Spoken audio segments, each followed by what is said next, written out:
Hello and welcome back to my channel. Thank you so much for watching. In this video, I am just going to talk. It's going to be, I guess, more like a podcast.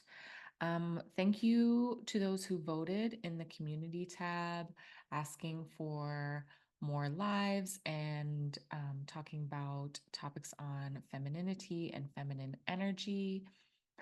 I definitely will be bringing those back, but I just don't feel like being on camera right now. I've been utilizing my other platforms and I've just sort of been experimenting as I continue to grow this year. So I'm still figuring out exactly the rhythm and how I want to use each platform.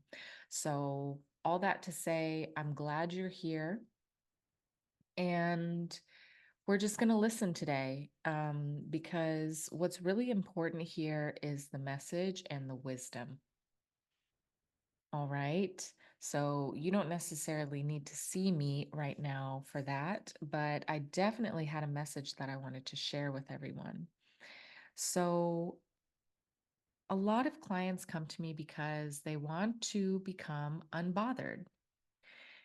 And you know what I mean? When you have that image of a very elegant and classy and poised woman, not somebody who's uptight and has like lost their feminine sensuality, you know what I mean? Not not too proper and stiff, but somebody who has composure but yet maintains that je ne sais quoi, if you will, right? Somebody like Angelina Jolie is a great example of a woman who is very composed and yet highly attractive, highly magnetic, not just because of the way that she looks, but in her mannerisms and in her energetic boundaries and her composure and her strength and her power and her presence. This is really about presence, okay? So, how to be unbothered is a great question and a wonderful goal. Something that we've been talking about in my master classes recently. If you haven't been in attendance, the last several have really been about communication and social elegance and social skills. So we talked about it in terms of how you want to elevate both personally and professionally as a woman. We had the class on how to talk to men. And one of the non negotiables, if you want to elevate yourself socially or elevate yourself, period, as a woman and embody feminine energy, is to become unbothered. What you've seen on television of women becoming very shrill, very reactive, right? I'm trying to think of another description. Shrill is a really good one. Not necessarily hysterical, but they're always, not always.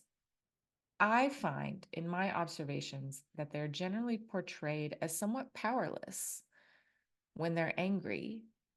And it's really easy to trigger them into an emotional state of distress. And when I think about, again, feminine energy as I teach it, if you all have been listening or if you've been coming to my classes, let's go back to the anchor point, okay? So, feminine energy comes from nature. Yes, there are storms in nature, but think about nature in general, like the earth. You can go outside and stand and feel grounded, right? It's not choppy all the time. There's this power, there's this pull, there's this presence in nature, right? There's a stillness. if everything was chaotic and, you know what I mean, highly charged all the time, it would be a very difficult environment to navigate. So I want you to draw on that reference and maybe just think of like maybe a really big, expansive, calm lake. And so one little somebody throwing a rock into that lake is not going to cause a big ripple effect, right? So you want to expand and grow your understanding of yourself, start the journey of self mastery, self exploration to become that big calm lake. I think this analogy is making sense, but it's the first time I've used it. So give me just a moment to think of exactly how I want to tie it together. Like this concept of giving yourself depth in a way and not just being so shallow that you react to everything. So the the benefit of this is that you get to make more strategic decisions and you get to conserve your energy.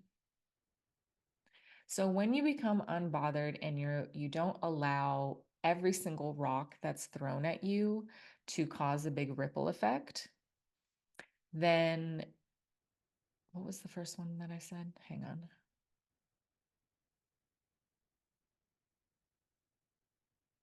The second one was, oh, the first thing was you get to be strategic.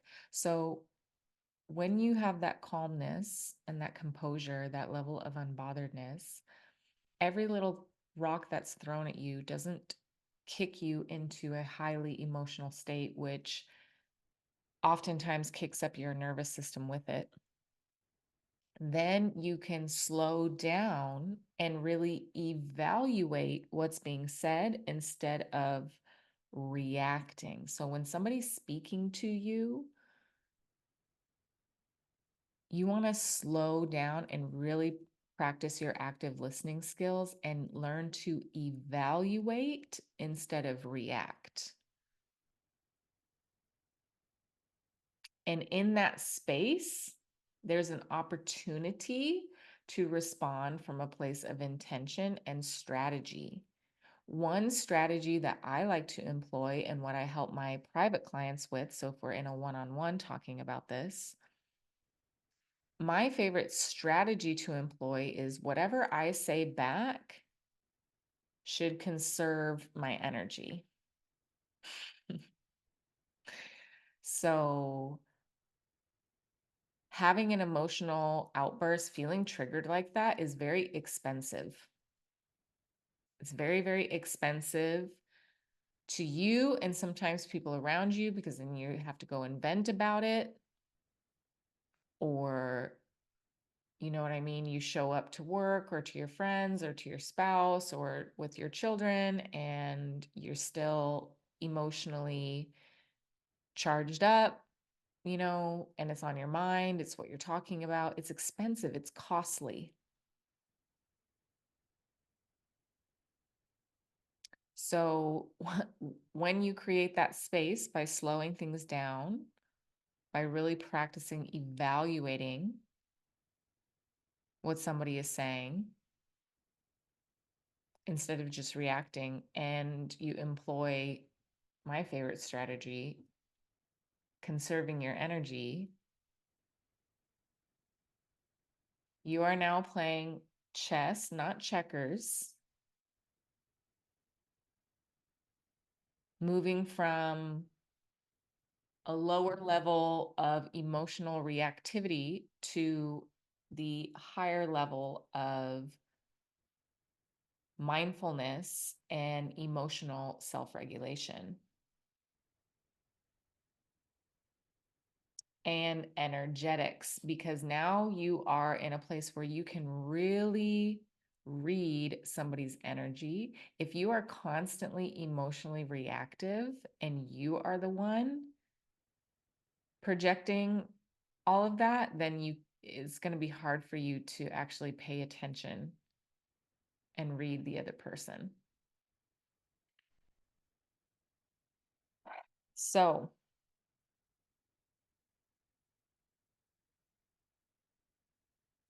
I want you to start cherry picking.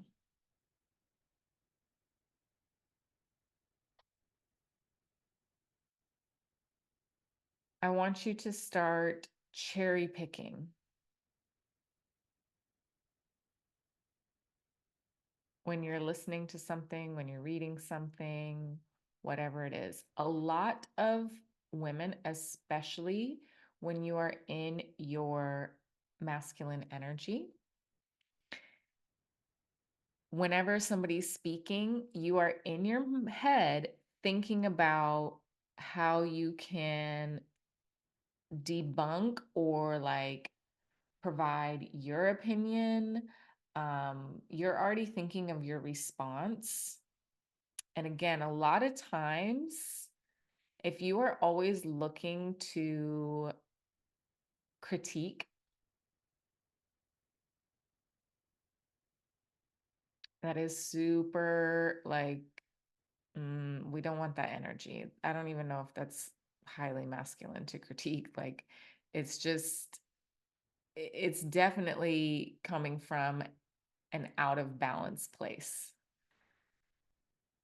It comes across as masculine presenting energy in real life when women do this, when they're constantly looking for what's wrong with it, this one detail of the story or this one detail of the argument was incorrect, or I don't agree with, or doesn't make sense to me.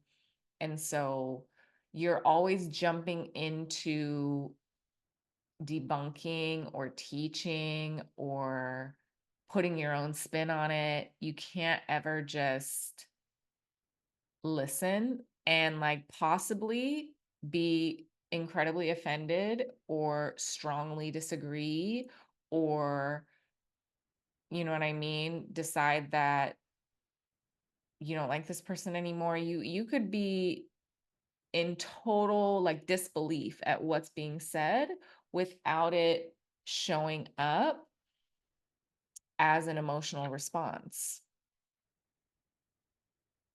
on the outside, because you're listening and you're thinking to yourself quietly, you know what? This part really makes sense to me, and I don't think the rest really applies.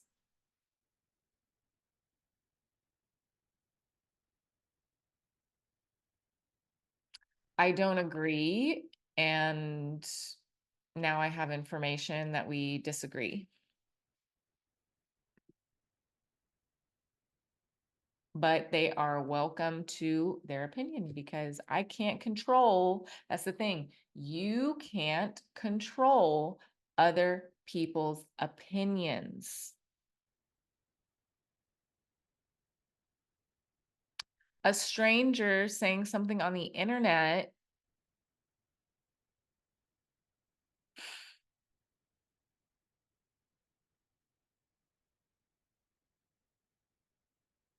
I mean, yes, of course, there's a category of things that are said that, are definitely off limits, but just in general, that when you come across something that is not your preference, you don't agree with it, to go immediately into, well, I've got to get into a debate with this person. Like when you feel like you have to debate everyone, you need to pull back. A feminine woman is not going around trying to convince everyone of what she already knows. If it's true for you, it's true for you. Leave it at that. There are so many different religions in this world, so many different cultures, so many different customs. Sometimes you just have to let people have what they have. Let them have it. Let them have that belief because that's theirs. That's their autonomy. And you are not here to stand at a podium all day and teach and convince and debate and argue and you know what I mean? So you have to get out of that energy. If you want to become unbothered, your biggest problem is indulging in those emotional responses and making other people's lifestyles or other people's teachings or other people's whatever it is your business to be upset about.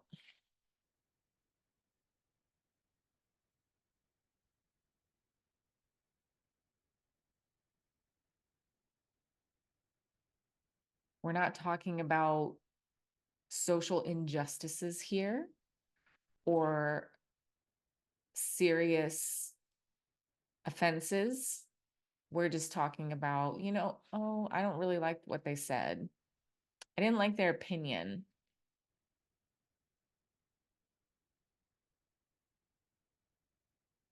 When you become more centered in yourself and you cultivate that relationship of love and interest and curiosity and appreciation for yourself as a woman, you are not going to be so concerned with what everybody else is thinking and doing because you now have boundaries.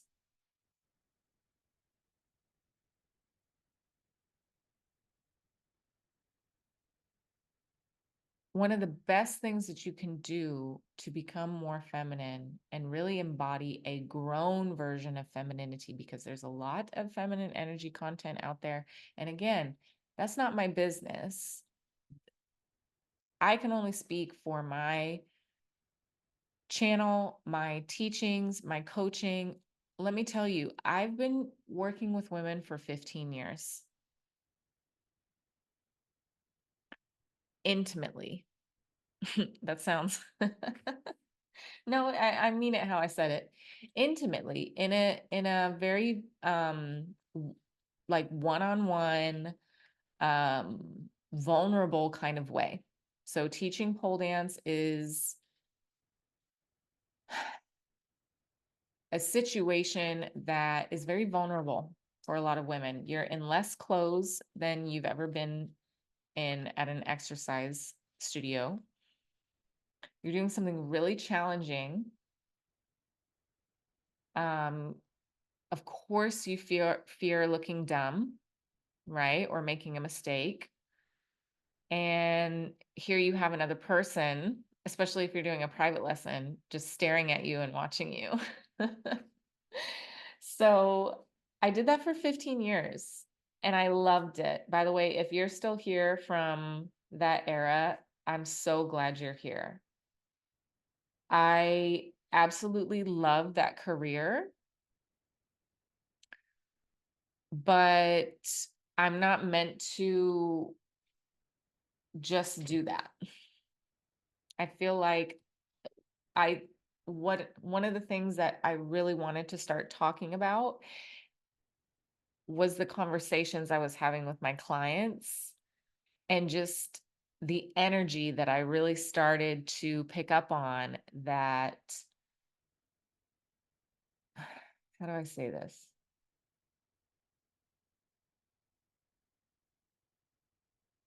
They wanted to feel more self-assured and connected to themselves, connected to their own body, you know? And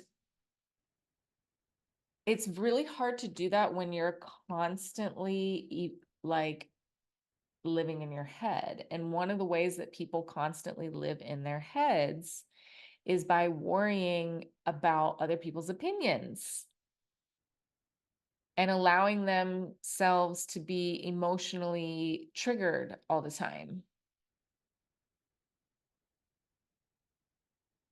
and coming up with arguments and defenses and living a lot in the thought about what was said and how they want to respond and how it makes them feel. And it's just like this very long monologue, right? In the mind, instead of just finding that quiet composure and embodiment, and like again being that calm lake that, not every rock is going to cause this big ripple effect. And so you walk around with a different kind of energy, because when you're in the opposite, when you haven't done the work, your body language is just so much different. Your presence is just so much different.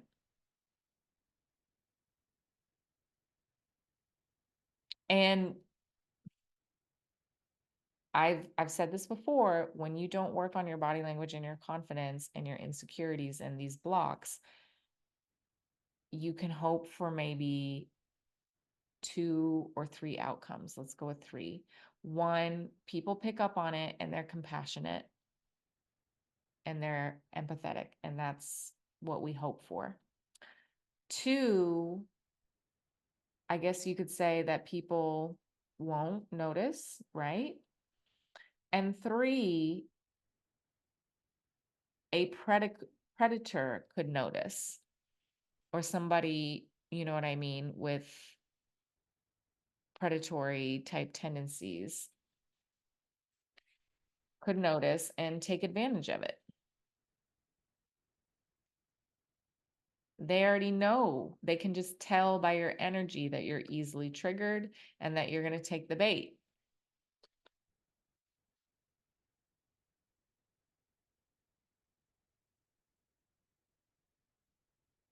So, hang on, I'm looking back for my notes. Where did it go?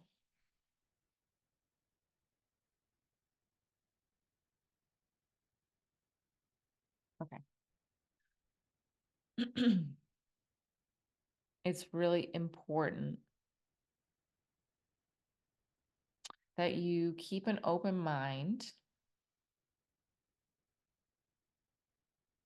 and understand that it all starts with you.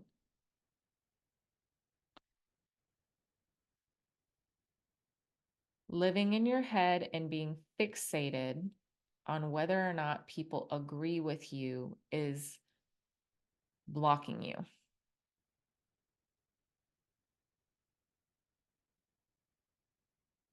If you want to become unbothered, and let's go back to that reference of Angelina Jolie, right? Your thoughts create your reality, and they directly influence how you show up in the world. So could you imagine somebody like Angelina Jolie going online and arguing with people in the comment sections over something that she has a different opinion about or another preference for? And not just because she's don't say no, she wouldn't do that obviously because she's a celebrity. I don't think, if she had the same exact energy and she wasn't a celebrity, I would not see her doing that. If you really picture the version of yourself that you want to become, here's the thing: play the tape out and become the observer. Watch yourself in your mind's eye. Imagine yourself in your mind's eye, hunched over your phone, typing into it and fighting with somebody, going back and forth in a thread. Is that your vision of the type of woman that you want to be? Would you have an argument You know what I mean? With a customer service agent, in front of people, when you're talking with men, are you trying to kind of use the guilt and the pouty face and kind of these emotional, you know what I mean, tactics to get him to agree with you? What happens if you strongly disagree with somebody that you're dating? Do you get, if they disagree with you, do you get super triggered? If they have a different opinion or a different preference?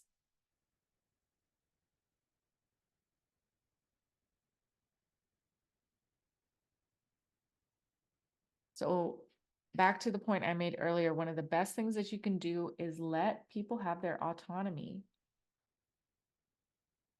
and stop trying to control. And back to what I was saying about coaching women. So, I mean, I've had at this point thousands of students in my career of teaching overall. So not just dance, but elementary school and um, middle school. So I've been teaching a very, very long time. And especially when I was teaching pole and working with women, there were plenty who did not have this characteristic, but there were more who did. And there's more who do who come into a pole class or an adult dance class in general. They want to control everything. So, for example, they want to know and try to force the outcome of like learning the move immediately in one class. How long is this going to take? How long is this going to take? How long is this going to take? That's trying to control the outcome. That's a silly question to ask because the only thing that's going to get you closer to your goal is practicing. So, doing another repetition, doing the action one more time. The longer you stay in your headspace talking about it, the less time you're practicing and the more time you're wasting. But some of these women were so used to just living in their head and identifying problems and solving them and playing some sort of mastermind game where they're trying to control every outcome in their mind all at the same time. So they're just like going with all kinds of thoughts simultaneously. And how long is this going to take? Did I do it right? What's the next trick? I want to do this. I want to do it like this.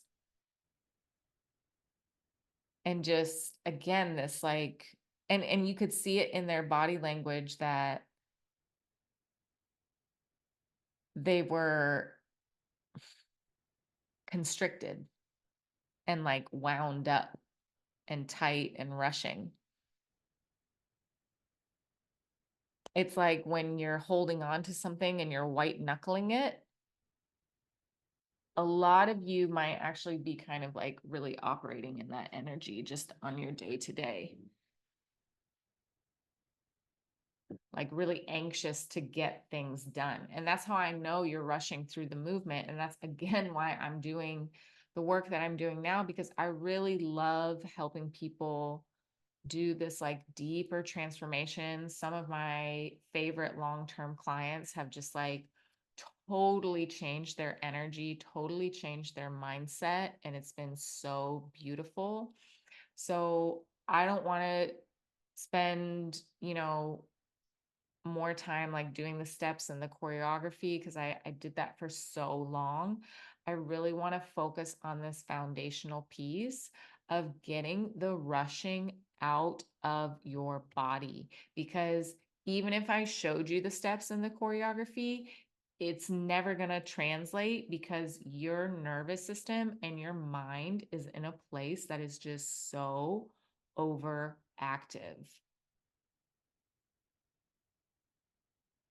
that it's like you're buzzing. And I know a lot of women are drinking caffeine, and so it's just like heightened.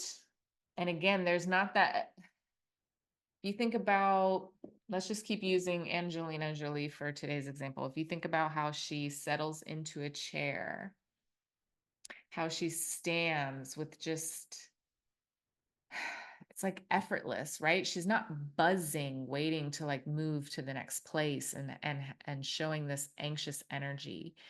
And it can be, oh, hang on, let me get a little water.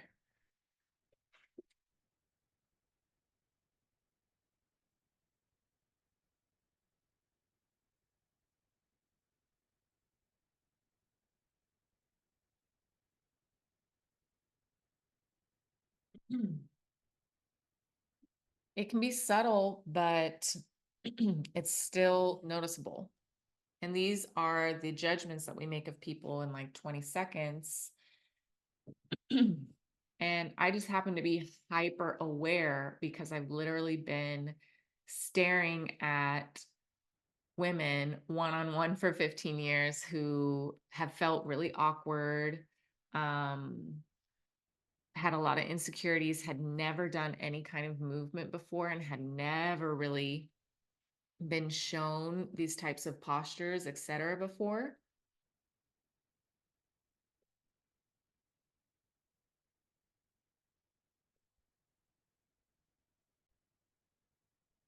Okay, sorry, I had to get something else.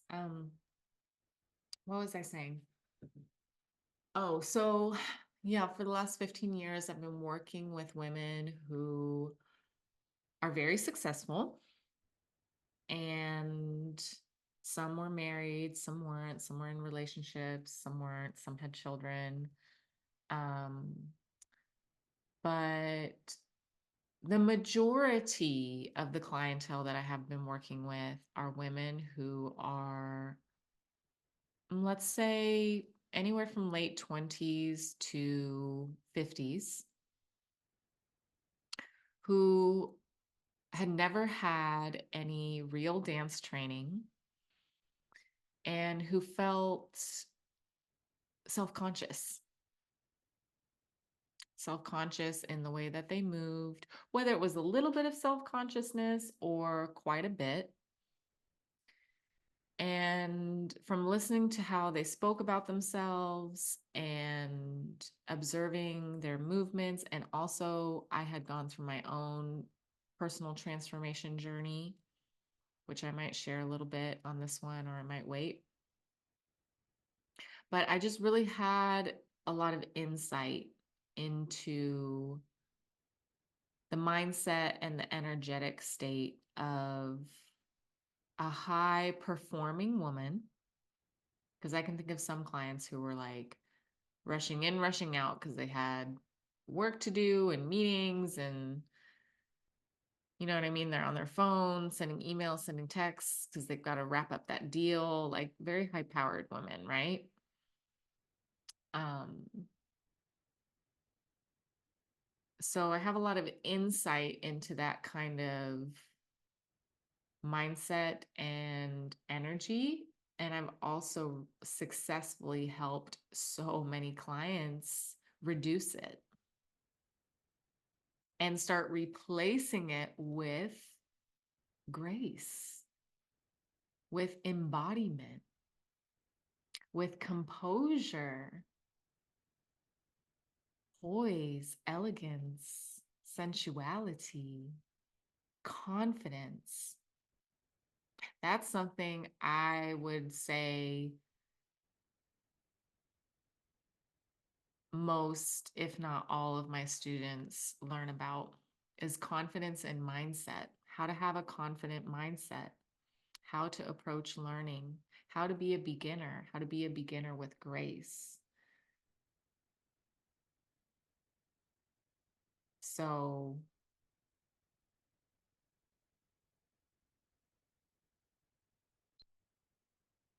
we have to let go of our addictions to our emotions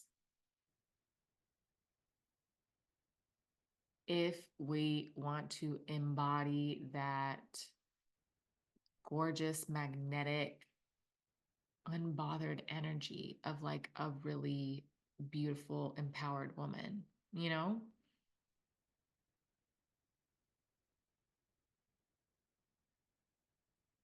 So I hope that gives you something to think about. This is something that we talk about in my transformational program. And one of my transformational program clients, that was actually her goal to become more unbothered. And she did a really good job. Before she even finished the program, she had two instances where she changed her behavior from in the past being super reactive and getting into kind of an ego battle to handling the situation with grace and composure. So, big turnaround energetically. And when you do this, so many other parts of your femininity get to flourish. But again, think about a chaos. Let's go back to our lake example. If there's a chaos and a storm and waves and everything like that, and I know, some people say feminine energy is chaotic, but I don't know. I just the women that are in my head, um, and the examples that I have in my mind when I think about feminine energy, especially because I was a school teacher as well. I know I'm kind of going from topic to topic, but I think it all ties together. So let me pause on that and talk about why I feel like feminine energy really is that composure, because I was a school teacher for so long, and in the later years I worked with a couple of veteran teachers who had been teaching for over 15, 20 years, and their poise and their ability to just barely lift a finger and be in control was so inspiring for me to watch, and really embodied to me that like matriarch. So I guess, and a lot of people keep getting angry about like feminine energy isn't real, feminine energy isn't real. All I hear when people say that is the matriarchy isn't real, the matriarchy isn't real, matriarchies don't exist. That's all I hear when people say that. So, having worked with some true experts in energy management and just very composed, very strong, strict, but loving, warm, not mothering. It's not so much mothering.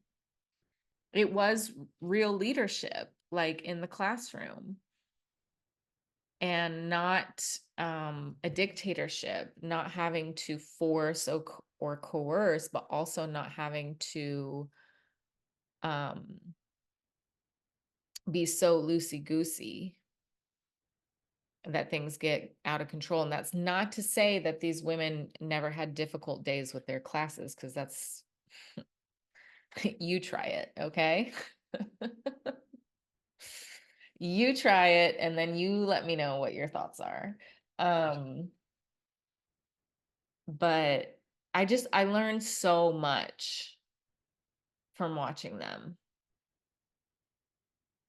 And so that's why, like, when everybody says, oh, feminine energy is the chaos, I'm like, I don't know, because I feel like I've really, when I think of feminine energy, and I ultimately think of like the matriarch and women in leadership, because that's where my mind goes when I think of feminine energy, reducing it to your um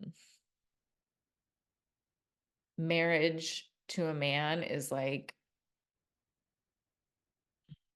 very reductive. That can be part of it, but that's not all that I see. That's not all that I think about. So, yeah, the concept of feminine energy being the chaos um doesn't resonate with me as much as like that large body of water, because the earth is mostly water. We are mostly water. If you really want to learn about feminine energy, you should go look at water. Go sit next to water. Look at it. I know it sounds woo woo, but everybody started asking me around 2018, 2019, definitely 2019. Everybody was asking me like, what have, what's been different for you? Like something has shifted. Like, is it somebody that you're dating? What did you do? Like, people were just really curious about my energy and my mindset.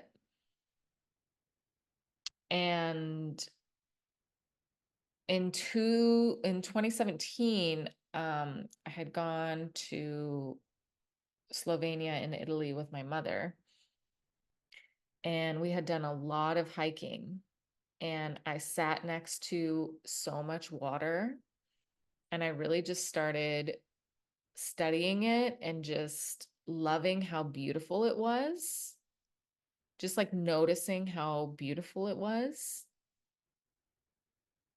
and taking pictures and just like observing. And I don't know, that played a really big role for me, because I haven't looked up the research, but there's definitely something that happens to your brain when you look at the surface of water. And I think my aunt had told me that it like triggers something similar to meditation. I think you can look it up. But again, my vision goes, it's more tied to nature and definitely tied to water. So there's fast moving streams, you know what I mean? There's rapids, etc. But the majority of the water is a vast ocean, right? Which isn't in general highly chaotic. It's deep. And if you throw a rock in the ocean, you're definitely not making a dent. So you need to tap into that part of yourself as a woman that has that depth. And that only happens through self exploration and self mastery, which a lot of people will not do because it's uncomfortable. You have to look at your traumas. And more importantly than the traumas, you have to take accountability. And a lot of people do not want to do that because it is very uncomfortable. It's very vulnerable, and it can be embarrassing, right? There's things that you did that you need to take accountability for that are embarrassing or shameful. Shame is definitely an emotion that can trap people. But the thing is that, you know, we're all here doing our best. And especially if you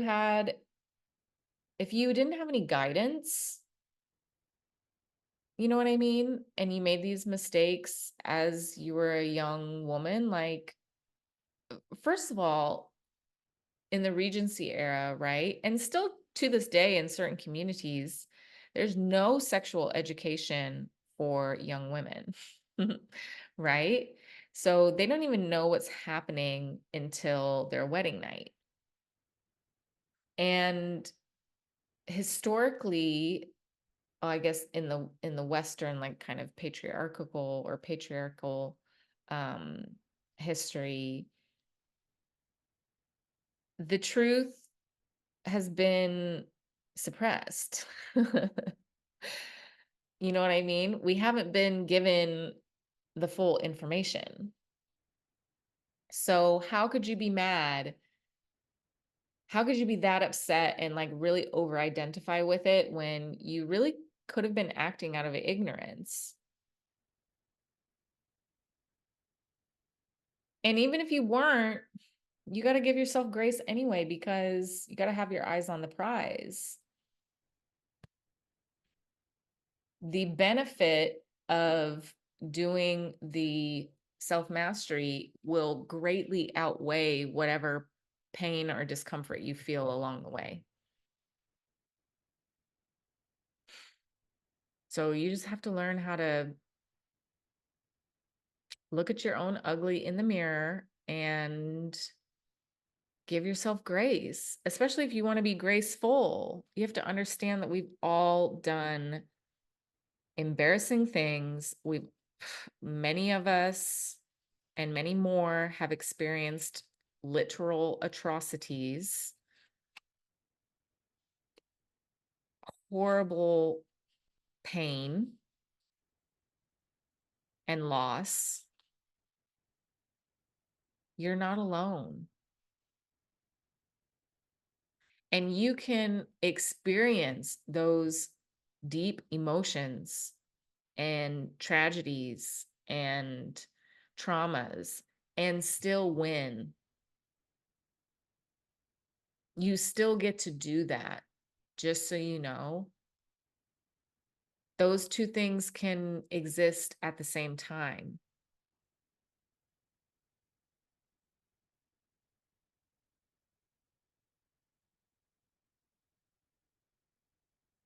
It's just all going to become easier when you no longer wear them on the surface and they become triggers for you that constantly dysregulate your nervous system and constantly distract you and steal your attention and steal your energy.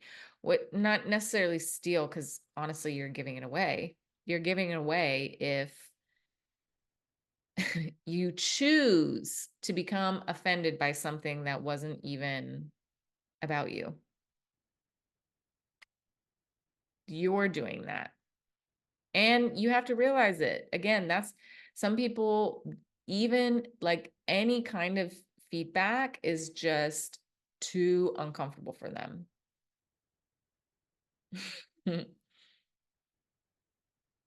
But you got to get away from that, because once you understand coaching and somebody who's a real teacher, like, I'm not telling you this because I want to make it harder for you. I'm trying to help you untie your shoelaces, not one on each shoe, because somebody had asked me about that. No, I mean, you have your shoes on, but your shoelaces are tied in the middle. I'm trying to help you untie those so that you can go forward. Same as I did in my dance teaching career, and I still coach movement. If you are headed in the wrong direction, I'm going to help you correct your course.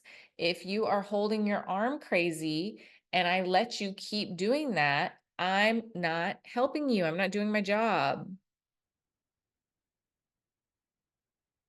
It's not personal. This is not a personal attack. This is the same as me telling you to unclench your hand and extend through your fingertips and hold the gentle marshmallow. It's literally the same thing. If you want to be confident, if you want to be embodied, if you want to get to the other side, you're going to have to do the work, the inner work, the uncomfortable self-reflection. And you don't have to turn it into a horrible you know what I mean, melodramatic kind of experience, you just start becoming self-aware and start asking yourself the right questions. And it all comes from a place of love, because on the other side, all of those things are only going to benefit you and elevate you. You want to have a loving relationship. You don't want to feel emotionally um, chaotic all the time in your relationships. You want to have energy left over at the end of the day for your self-care. You don't want to spend it on the debate team that nobody,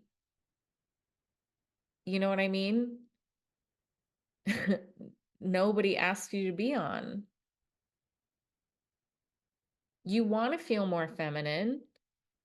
You want to feel glamorous. You want to feel sensual, but you're constantly in fight or flight, taking offense, living in your mind, having imaginary arguments and comebacks.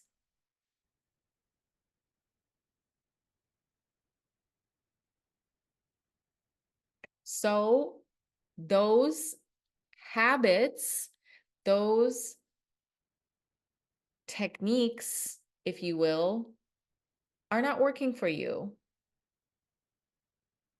They're getting the wrong result.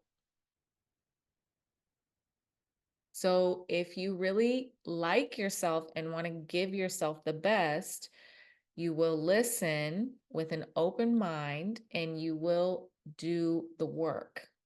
You can do the work on your own, or you can do the work with me. And I'll be there to fix your clenched hands, so to speak. You know what I mean? And guide you through the process a little bit faster, a lot faster, really. But it's up to you. It's totally up to you. All right. I think that's it. There was something else I had written down to share, but I'll save that for another one. I really liked recording this. It was very easy for me. It was very relaxing not to have to worry about the lighting and, you know what I mean, getting everything ready to film. So I might do this again this week just to, you know, continue the conversation with you all. And please, I want you all to start really utilizing the comment section, almost like a discussion board. So I would love to hear your thoughts, hear your shares. And I would encourage you, if you're really serious about doing this work, to take a moment before you respond and just really think about your intention and ask thoughtful questions that lead to a deeper understanding. So I'd really like to have like an elevated discussion. But yeah, I'll probably do another one of these videos. It was just really easy to sit here and just focus on the lesson and not necessarily the filming, because I love making content. I love being online. I love sharing things. I like the whole YouTube thing. I like you know what I mean? If I could have my dream, I would be, you know, with like a beautiful camera, nice and crisp. Um, I know the background that I want. I know the editing style that I like. You know what I mean? Of course, I would love to do all of those things, and I'm sure that I will. But sometimes I kind of straddle the content creation and the coaching. So I've just really been experimenting on different platforms and finding my rhythm. And this was really nice. This was really nice, actually, to just focus on the message and the conversation. So let me know what you think. I do have a masterclass on Sunday, July 14th. in the afternoon, and this one is a movement masterclass. It's called Secrets of Soft and Silky Movement. So if you've always wanted to be a little bit more sensual, this is the class for you. It's perfect for beginners, so you don't need to have any experience. If you have done some of my other classes or even the movement makeover course, I highly recommend this one. It's going to be different. We're going to focus more on hip movements and like rolling, swirling. Yes, that type of movement, and also the tracing and like sensual, soft and silky movement with your arms. So this is going to be a great one if you want to feel more sensual, if you really want to kind of connect to that sensual feminine energy and feel like, who's a good one? Selma Hayek or Dita Von Teese is like very soft and silky, you know? If you want to feel like that, this is a great class for you, okay? Then what else did I want to say? Oh, I guess, my most popular course is the movement makeover course, and that one is great for upgrading your body language immediately and starting your practice of movement and body language, with all of your basics. So this is my best-selling course. It's going to help you with your posture, your walk, especially your walk in heels, how to have graceful arms, and how to create beautiful, gorgeous feminine silhouettes like Marilyn Monroe. So it's pretty in-depth. It's over 5 hours of masterclass instruction on these topics with very easy to follow exercises. And everything in this course, this is literally the step one or level one of what I've taught my students for the last 15 years. So you have to know this. This is your very first level. And you're going to see that you're instantly, visibly more graceful in a variety of ways. And then the beauty of it is that it only gets better with time. So let's say you do the course, in July, and you start reviewing and practicing on your own, like I describe in the course. Um, if you really make it a practice by, let's say, October, you are going to be feeling really good. So it really helps people see themselves differently. So, like one person said recently that they had done the course and they were still practicing, but already they had seen a picture of themselves and they liked the way that they looked so much better than before, simply from changing their posture. They said, I already noticed a difference and I like the way that I look. And normally I don't because of my posture, but I finally felt tall. So you are going to like the way that you look in pictures more. People are going to respond to you differently. And you are going to be visibly more graceful and feel feminine. So I highly recommend that one. That's my best-selling course. But again, I have the masterclass coming up on Sunday, July 14th. And as always, I offer private coaching. So you just let me know what you are interested in. I hope you have a great rest of your day. And thank you again for joining my channel. Please don't forget to like and subscribe, and I will see you in the next video.